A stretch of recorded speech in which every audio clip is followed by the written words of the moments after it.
Indochina, the way of the ancient. We are flying to Indochina in the midst of the rainy season. On the day of the full moon of July, Queen Maya conceived a child, who later became Prince Siddharta. The same day, the prince left his father's palace to begin searching for the meaning of life and the way to salvation. On this day, a few years later, he gave his first sermon to the first 5 disciples. On the same day, July 19, 2011, begins our journey, the world without visas. Our route passes through the countries of Indochina and starts in the capital of Thailand, Bangkok, for a simple and absolutely banal reason. Bangkok has the biggest airport, therefore it is easier to get here and tickets are much cheaper. In Bangkok, you can get a flight on more or less any major world airlines. Thailand. The exotic countries of Indochina have always attracted travelers, but it was very difficult to reach here from Europe, either by land via China or India, or by the sea around Africa and again India. Mainly traders were traveling. In the period of important geographical discoveries, the Portuguese seamen have laid a way here. In 1890, during the big round-the-world travel, Bangkok was visited by the successor of the Russian throne, future Emperor Nicholas II. At the end of the 20th century, the convergence between Russia and Thailand took place on the basis of tourism. The first 2 of my fellow travelers, Lyuba Shelkotunova and Katya Klemantieva, arrived in Bangkok, almost at the same time, with a difference of half an hour.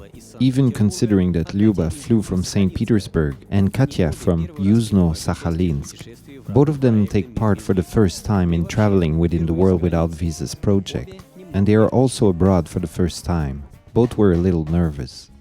The majority of Thailand's residents consider themselves Buddhists. In the countries of Indochina, Buddhism is not just the official religion, but the core of all life. The religion, imported from India, has been renamed and adapted for Thailand. Prince Gautama Siddharta from the Shakya dynasty became the founder of Buddhism. Apparently, at this child's birth, astrologers have foretold that he has 2 paths in life, either to become the great governor or a barefoot tramp.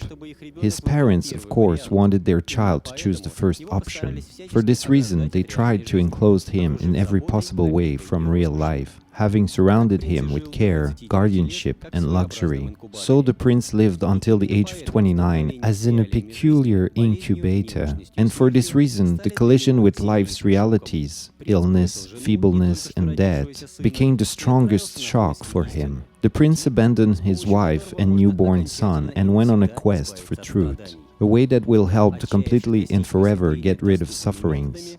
Having despaired to reach enlightenment by available methods, he discovered a way in between, a way of refusal of the extremes of asceticism and a connivance to his own demands. On this path, he reached a desirable enlightenment and at the age of about 35 became Buddha. In Thailand, Buddhism is closely interwoven with social life. Buddhist rituals accompany all important events in the life of Thais: birthdays, weddings, moving to a new apartment, funerals, opening a new business, buying a car. That's probably why Buddhism has not remained a pure doctrine and entered into the flesh and blood of the people, mixed with other doctrines and religions. From the airport, the 3 of us went to visit Anton Drianinchkino, our man in Bangkok. After exercises and a light breakfast, we went with him around the non-touristic districts of Chinatown. Anton is literally in love with Bangkok's Chinatown. He could spend a few hours in a row here, just wandering aimlessly through the streets and alleys, observing the flow of life. Please use a different road. This is really one of the best places to see how people used to live and how they continue to live now, without peeking inside their houses. Here, as in many tropical countries, all life happens in the streets, not inside the house. They often sleep outdoors on the streets. Today, you won't surprise anyone with Chinatown. It exists more or less in all the major capitals of the world, but Bangkok's Chinatown is the largest in the world. Let's go on the top. Come upstairs. Is there something there? The most interesting is at the top.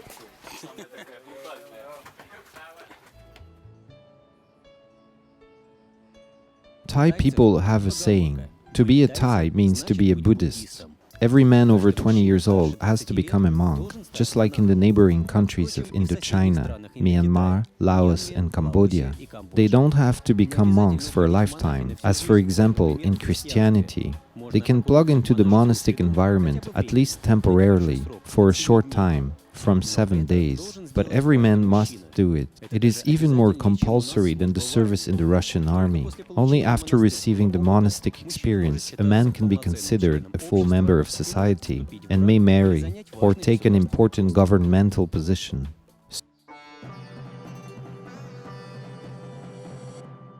Strictly speaking, it isn't absolutely true to call Buddhist sacral constructions temples.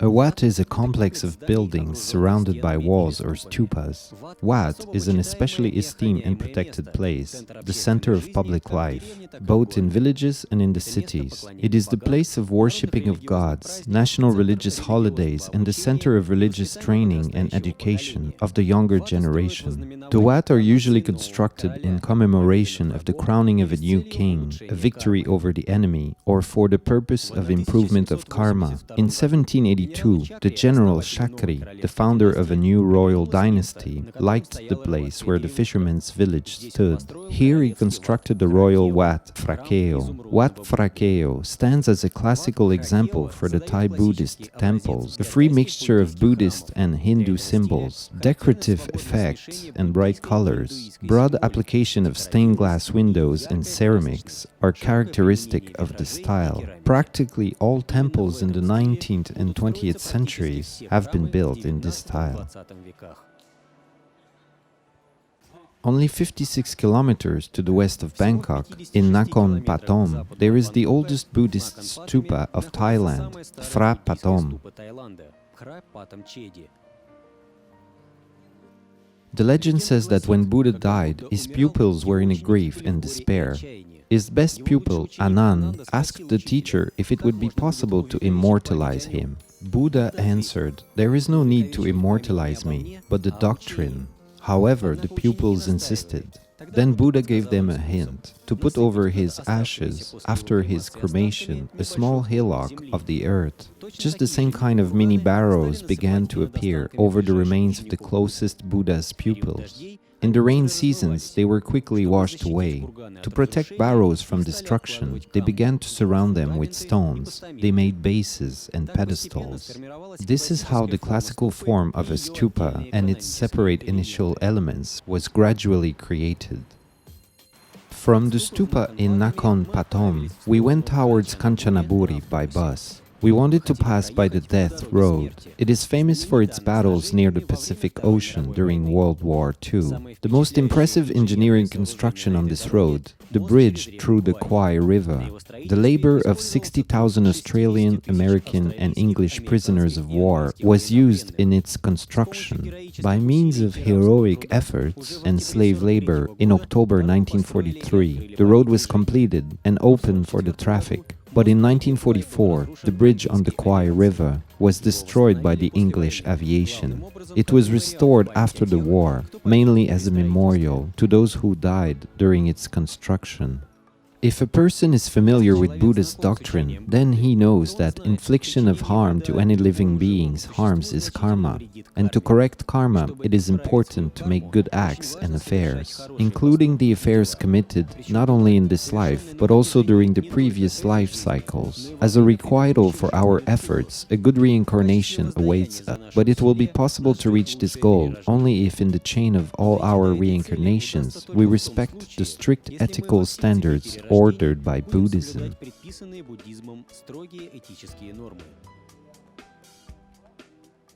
We are leaving Bangkok, but this time not to the west, but to the south, to the coast of the Thailand Gulf. The train to Prachuap Khiri Khan leaves from the main station. We arrived in the city when it was already dark, in the peak of the heavy tropical rain. For about half an hour, it was impossible to even put our noses out from under the train station's roof. The not-so-populated city, because of the rain season, looked like it was completely dead. On the embankment at the bottom of the hill with the temple, we found an empty pavilion that looked abandoned. There, under a roof, we set our tent.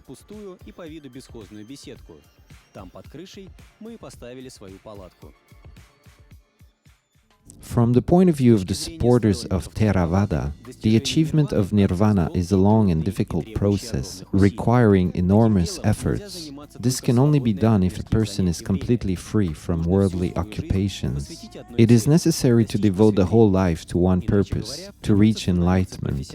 In other words, it is necessary to become a professional, to become a monk. It isn't possible to hope that the enlightenment will occur immediately, or at least very quickly. The enlightenment has to grow ripe, slowly but surely. After acquaintance with the monastic way of Buddhists, we returned to Bangkok. 4 more fellow travelers joining us on this trip arrived from Moscow.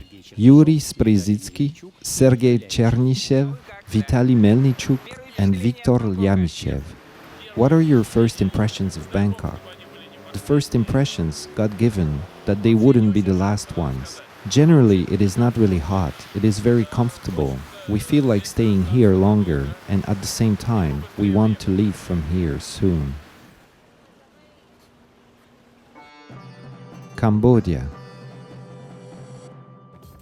Cambodia, one of the most mysterious and exotic countries of Asia. In the territory of this country, in ancient times, there was one of the most powerful and advanced civilizations, the civilization of Khmers. The empire of Khmers has reached its blossoming between the 9th to the 13th centuries AD. The city of Angkor was the capital of the empire. After the fall of the empire, under the pressure of the Thai tribes, the capital was transferred to Phnom Penh. It still remains in this city, on the bank of the Mekong River.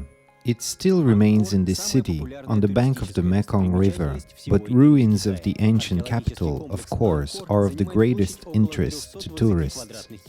Angkor, the most popular tourist site of all Indochina, the archaeological complex of Angkor occupies the approximate space of 320 square kilometers. The easiest way to see everything all at once is to rise in a hot air balloon. The most difficult and time-consuming way, to go around by bicycle.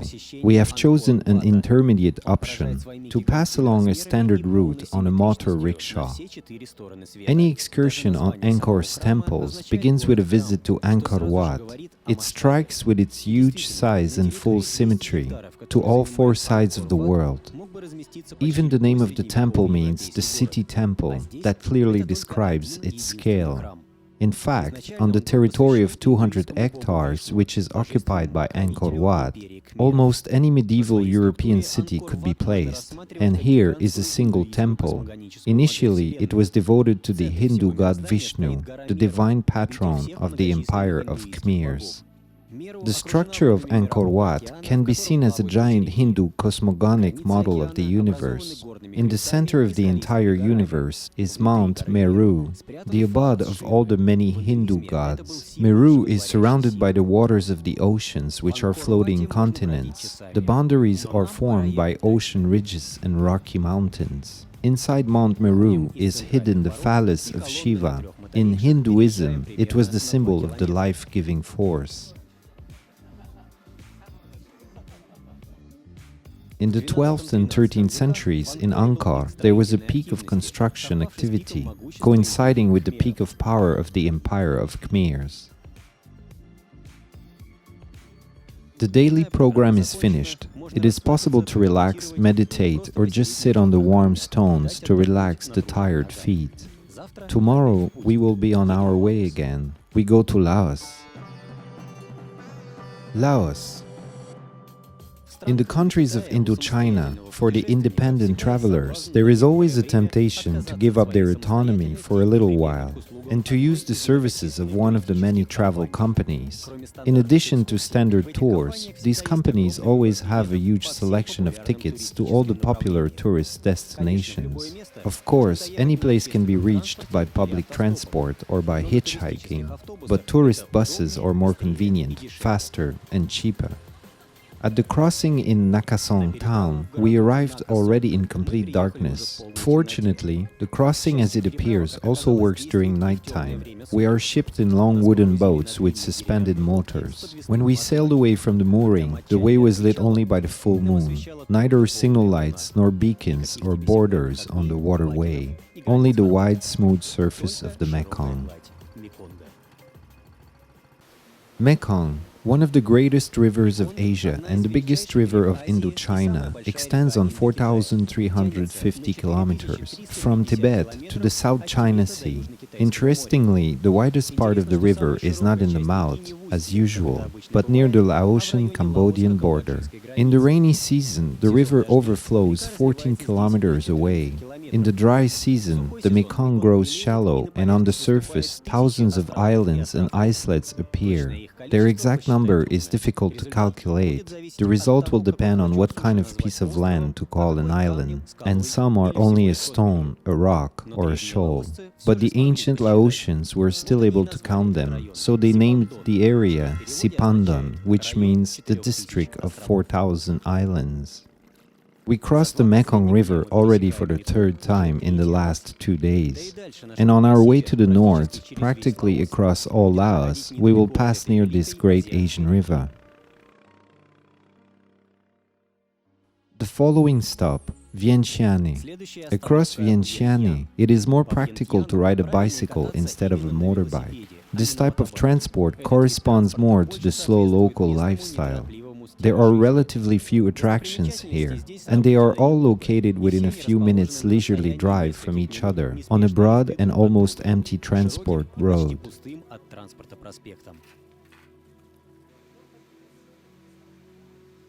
Laotians say that the whole essence of Buddhism is presented in a summary on plates with the description of the main Buddhist virtues attached to 30 stupas, 3 human-grown high, standing at the base of the second tier of Tat Luang. However, for Laotians, Buddhism is not an abstract religious and philosophical doctrine, and is not a set of rules of morality.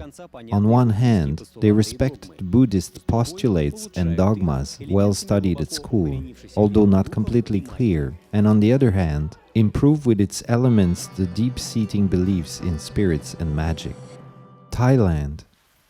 In Thailand, the state religion is not just Buddhism, namely Theravada Buddhism. The supporters of Theravada consider themselves followers of the initial orthodox Buddhism. They try to keep the teachings of Buddha in its original form. This orthodox setting is also manifested in the architecture. There are no experiments and modernist style. All new temples and monasteries are built in full compliance with the ancient samples. In appearance, it is almost impossible to know which temple was built 500 years ago and which one was built just yesterday. But in recent years, life became so dynamic and swift as the followers of Theravada became not so orthodox anymore. Though in general they continue to adhere to classical samples, in certain places they also allow experiments with the form. The most striking example of the modernist style in the construction of Buddhist temples is the well-known White Temple, built in 1997. According to the artist, white symbolizes the purity of the Buddha. The bridge leading to the entrance of the temple symbolizes the transition through the chain of rebirth into nirvana. The outside of the temple and the bridge are decorated with sculptures, curls, and stalactites. Modern Buddhists believe that karma is more important than the comprehension of truth, paying attention only to the observance of the commandments and good deeds. The construction of monasteries, stupas, feeding of monks, and offerings to Buddha's statues. Although formally none of the Buddhists would deny the importance of meditation, the number of actually meditating monks in Buddhist monasteries is no more than in the student campuses of the Western universities. Those monks who nevertheless want to be engaged in the not fashionable business of meditation have to go to monasteries in which there are special meditation centers. In Buddhist meditation, there are two inseparably connected parts: samadhi, concentration, and vipassana, enlightenment. A unique technique is developed for each of them. These techniques are usually taught in the forest monasteries, in individual and group meditations. 60 kilometers before reaching Chiang Mai, we looked at one of the most famous monasteries in the province, Thawat Phra Sichom Tong Tief Viharna. Founded in the middle of the 15th century, this monastery is famous for its huge collection of bronze Buddha statues. The founder of Buddhism was an advocate of simplicity and utility. He preached that the most important thing in life is not to become attached to material things and to be engaged in your own salvation. From his point of view, the only way to achieve nirvana is to work on your own consciousness, which is stirred up by passions, and performing good deeds. He himself did not collect any values and didn't advise the monks. In the beginning, Buddhist monks had no chance to show their passion for accumulating wealth. They constantly moved from place to place, and they only owned a uniform, a staff, and a bowl for handouts. But gradually, in the process of construction of monasteries, more and more monks passed to a sedentary lifestyle. In the beginning, Buddhists had no images of Buddha, only parts of his relics, hidden deep inside the stupa. Then, as a symbol of enlightenment, they began to use the sacred tree of Bodhi. Then there were also Buddha's statues. As a rule, only a single tree can be placed on the territory of the monastery, but statues can be placed in numerous amounts. So the collecting of statues began. There was even a competition between monasteries, with almost Olympic slogans: on height, which Buddha's statue is higher; on quantity, who has more statues; which is the most original; who has a statue made from the most unconventional material. As a result, in many monasteries, there were statues made of valuable kinds of trees, non-ferrous metal, precious and semi-precious stones. Some of the visitors even tried to steal them. So it was also necessary for Buddhist monks, along with their main function, the achievement of spiritual progress, to also be engaged in protection of values, and monasteries were turned into prisons.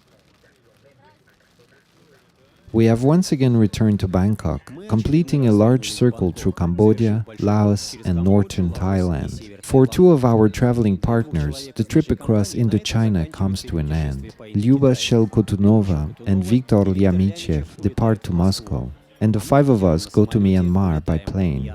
This country is known to many as Burma.